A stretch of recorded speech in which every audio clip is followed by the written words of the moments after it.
আরে কাকা ভালো আছে তো? আজকে আসতে একটু দেরি হয়ে গেল কাকা। যাকে বন্ধুরা চলে এসেছি আবারও বাপিদার দোকানে। দেখুন কত সুন্দরভাবে মাংসটা পরিষ্কার করে সুন্দরভাবে পিস করে দেবে। ভিডিওটির সঙ্গে থাকুন, দেখতে থাকুন। আর এই মাংস খেতে গেলে আসতে হবে আমাদের বনগাঁ মতিগঞ্জ পেট্রোল পাম্পের পাশে। আর বলো কাকা, কেমন গেল কালকের বাজার? ভালো গেছে? দারুণ দারুণ, লোকে মোটামুটি ভালোই খেয়েছে। ওরে বাবা দেখুন, কেনই বা খাবে না যদি মাংস কালার এরকম হয়। বন্ধুরা কাটো কাটো কাটো কাটো।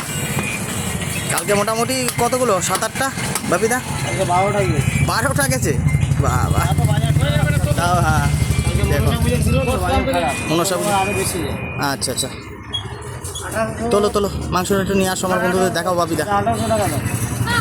নিয়ে আসো বাপিদা, নিয়ে আসো নিয়ে আসো। ওরে বাবা দেখুন বন্ধুরা, মাথায় নষ্ট। ওই মাংস দেখলে তো মাথায় নষ্ট। দেখুন মোটামুটি কত করে কি কিলো যাচ্ছে আমি ভিডিওতে বলছি না, আসবেন তবে দামে আটকাবে না, নাকি বাপিদা?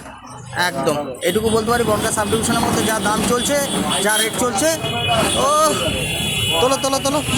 তার থেকে তো কম নাকি? কিছুটা হলেও তো কম। মাখম কাকা বলছে মাখম, কিন্তু কাকা এই মাংস তো খেলে হবে না, মাখম দেখতেই লাগে, খেতে এত স্বাদ লাগে।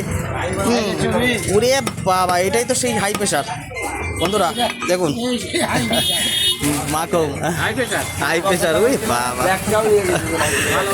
মাংস দেখুন, সত্যি মাংস।